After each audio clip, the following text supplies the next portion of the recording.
You're welcome to Healthitude. On Healthitude today, we are going to talk about stroke, symptoms, and causes. In recent times, we've seen people of young age suffer stroke, and that's why we call it all important, issue to bring to table today on Healthitude. My name is Nonye Nwokoye, and I have a medical doctor in the studio. She is Dr. Nwazo Onyinye. Dr. Nwazo Onyinye is a senior registrar, Department of Community Medicine, Chukwuemeka Odumegwu Ojukwu University, Teaching Hospital, Amako, Oka. Doctor, we're glad to welcome you to the studio. Thank you very much. You're welcome. Thank you. Now, before now, we used to hear that stroke only occurs in elderly people, or mostly occurs in elderly people, but these days it's no longer the case because younger people are equally suffering stroke. So, doctor, what actually is stroke? All right. Thank you. Stroke is medical terms. We say cerebral vascular accident, and that simply means that the brain is one of the organs of the body that has blood vessels in it. And then in this event of stroke is practically an event. In an event of a stroke, the blood vessels are tampered with. Is either the person threw a clot that blocked a blood vessel, or even the blood vessel itself got busted, what we call a hemorrhagic stroke. So it can be either of those two events. So that's practically what a stroke is. So stroke is an event, it just happens, and then you now see all those symptoms that the patient manifests with. So if we talk about the loss of sensation, the facial dropping, the person may not be able to move a hand or a limb, and this depends on the part of the brain that is affected in that accident.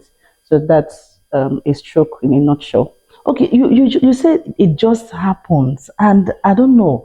I thought something must have triggered a stroke to happen. So, what are the causes of stroke, so to speak? A set of causes. Let me talk about risk factors. Okay. Okay. You have things that when they are present in a person, it predisposes that person to an event of a stroke. Right. So if you have someone who is living with hypertension, has been diagnosed with hypertension and is poorly managed, all right, or you have someone that's been diagnosed with diabetes and poorly managed, those people could present with a stroke. And then you have risk factors that predispose you to these diseases ab initio. So you have your poor lifestyle choices, smoking, for instance, that on its own reduces integrity of the blood vessels. So this person is predisposed to hypertension, diabetes, and then ultimately a stroke, even a heart attack. All right. And then you talk of excessive alcohol consumption, for instance. Person is also predisposed to these diseases, and then, of course, a stroke. And then you have other lifestyle choices. You talk about the sedentary lifestyle that is so worrisome because of the times that we are in. We are more of office workers. We spend a lot of time sitting from desk to desk and fulfilling your duties and assignments. But this predisposes you because you need some level of exercise to be safe from stroke. And then you also have diet. Okay, some of the foods that we eat that have predispose you to having high cholesterol levels. All right. So when you have that, you also ultimately end up with hypertension, diabetes, or even straight up to stroke, as it were. So these are just some of the things that come to mind. All right. And now, when we talk about poor management of some health issues, which predisposes an individual to getting stroke, poor management is in quotes. What do you do to say that you manage, those health issues so that it will not degenerate to stroke? That's a tricky one. But when you look at, if first of all you need to have a diagnosis, Okay. okay? With when you say hypertension, diabetes, these are diagnoses that is made within a hospital setting. Oh. You don't just stay at home and decide that it looks like I have BP, you know, these things that we do. So you have to at least present in a hospital, even if it's a health center, let a doctor see you and assess you. All right. And now, if you have these conditions, within the context of the medicine we practice now, we do not treat, we manage. So it's not something that you take medicine for 5 days and you say you're cured. No. So it's a management thing. You're placed on some lifestyle modifications, some drugs, okay, and of course follow up and check up, laboratory investigations to check what and what is working, what needs to be looked at, what needs to be monitored. And all these things are within the context of at least a regular follow up with your doctors or clinicians. So when you do all that, for someone that has hypertension, you're expected to be on some medications. You're expected to do some lifestyle modification. We talked about those other risk factors. So if you're smoking, you're drinking, it's better to drop all those. It's better to incorporate some exercise in your lifestyle and all that. Same with the diabetes. It's almost the same kind of management, except the drugs are different. You're still expected to drop your alcohol, your cigarettes, and of course, exercise. All right. So similar dietary changes, similar as well. So when you do all this and you're on constant follow-up, that's proper management. Okay. But you see that what we do is there's this approach where the day we come, the day we don't come, and we wait for symptoms. Okay. And for instance, for hypertension, it's been called a silent killer. Okay. The reason is simple: you can be hypertensive and not have any signs at all. So by the time you're waiting for the headache to show up or for you to feel dizzy, it's also possible that you're having a complication of that disease, which could, in this case, on the topic, be a stroke. So this proper management is so that you don't end up with complications that can be any of these things that we are talking about today. Oh. All right, the program is Healthitude, reaching you live from ABS television. We are talking about stroke, its symptoms, and of course, causes with Dr. Mwazo Onyinye in the studio with me. Now, we take to the field to feel the pulse of the masses because the doctor said something about people going for checkup. Let's actually find out how often people go for checks.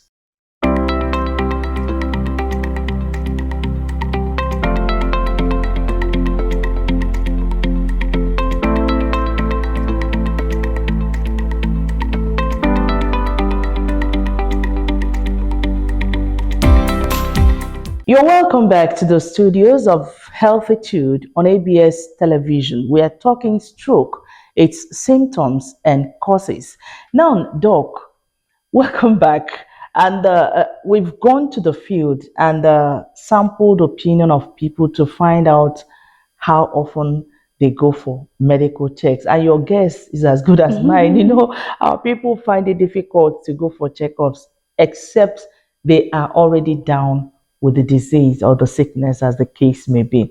So I don't know what would be your reaction towards that. You know, the gap is so much. I'm not surprised. I'm not surprised by the responses that you've gotten. Our attitude to health in these climes is not very satisfactory. People usually wait for when the sickness hits before they go to the hospital, but that's not the recommended practice. Okay, for at least people below the age of 40, you should from time to time go to the hospital. But once you clock 40, at least you should have a yearly checkup.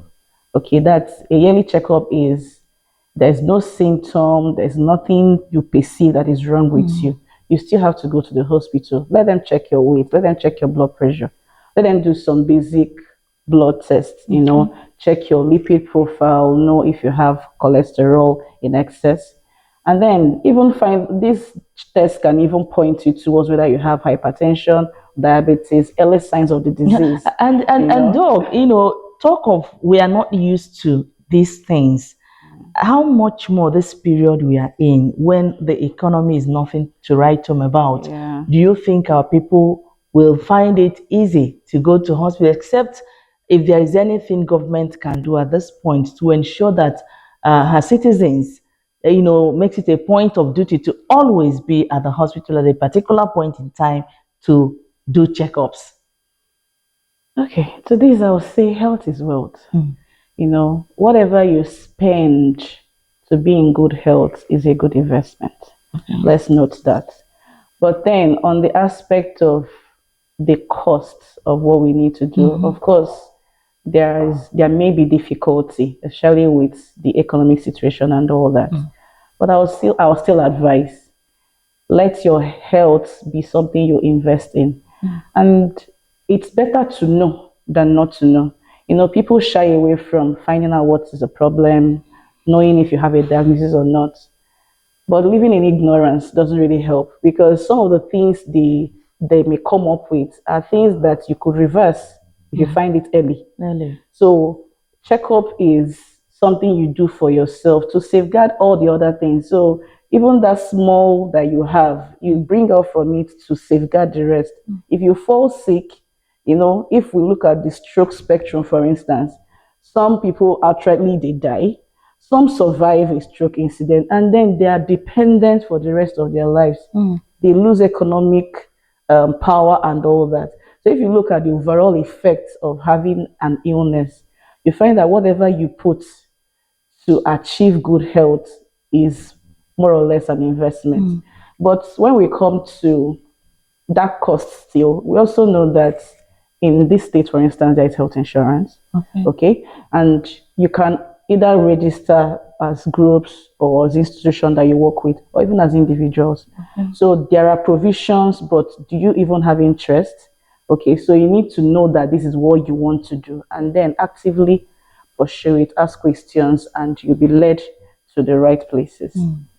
Okay, now we talk about stroke. There are so many examples of people that have suffered stroke, and there is something that we said earlier about stroke just happening.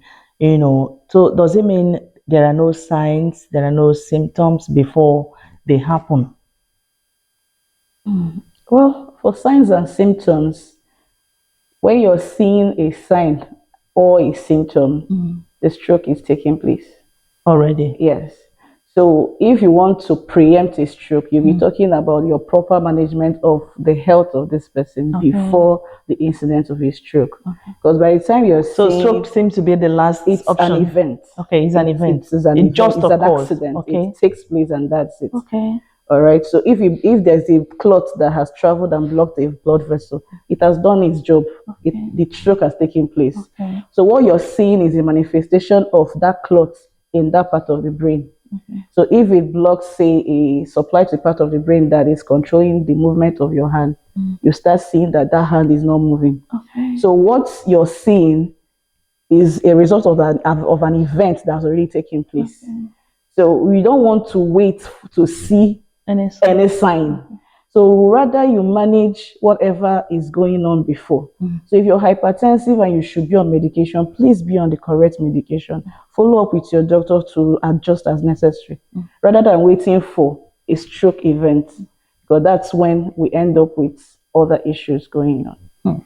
This is so scary. Now, okay, Doesn't mean now, to scare you. okay, that means if you have if you're hypertensive, so one should be checking whether he or she is hypertensive. Yes. That's one. So if you're hypertensive, you learn to manage yourself Exactly. to avoid stroke. Yes. That's what you're trying to tell Exactly. us. Okay, now, how do we diagnose? The diagnosis of stroke. All right, for diagnosis, first you have the recognizing the symptoms at home. Okay. Okay, in fact, the usual presentation is that when it takes place, people don't even know what they're dealing with. So it's important that at home, you know that once you're seeing someone who is not responding, the Usually, you can have some part of the face drooping. You can have a weakness of the limbs, the hand, the leg, or outright fall. It can present with anything. It can even hit the blood vessels in the eye and the person goes blind suddenly, usually sudden. All right. So once you're able to recognize, your next step is to go to the hospital. You don't diagnose at home. All right. So the spectrum of diagnosis is in the hospital. And what happens is that you do a brain CT scan. All right. The brain CT scan now tells you what part of the brain is affected, what side is it, right, is it left. Is also telling you what type you're dealing with. Is it ischemic? Is it hemorrhagic? And that will ultimately guide the whole management of the patient. And of course, beyond the CT scan, they also do other ancillary things. So you want to check the blood pressure of this person at presentation, what's going on, blood sugar level, cholesterol, and the rest of them. You are doing this so that someone who has presented with a stroke can also have another stroke. Yes, because if those risk factors are still ongoing, all the events are still going on that led to the first one, and you don't manage those things, you can still be dealing with a stroke and another stroke will take place. So being at the hospital is your best bet for the management of stroke. All right, in case you're just watching, it's Healthitude on ABS television. We are looking at stroke, its symptoms, and of course, causes with Dr. Mwazo Onyinye in the studio. We'll take another short break here. The program returns after now. Do join us again.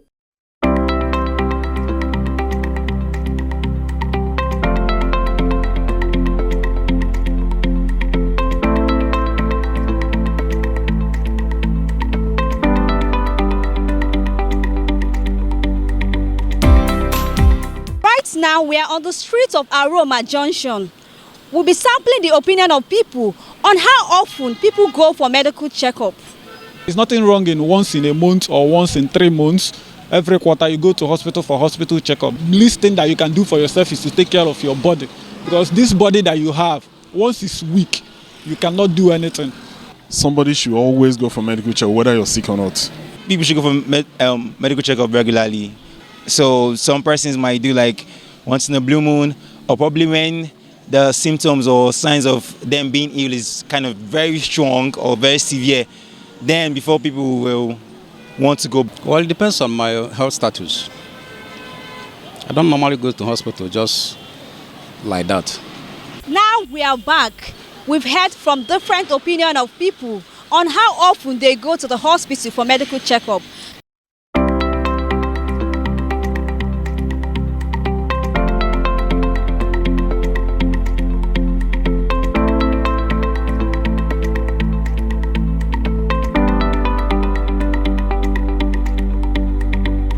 You're welcome back to Healthitude, our health enlightenment program on ABS television, talking about stroke, the symptoms, and of course, causes. Now, we've really come a long way, Doc, but I don't know why there are this change in the way people, there are some sicknesses that we used to associate with elderly people, which younger people are suffering now, which I said it earlier in the course of this program.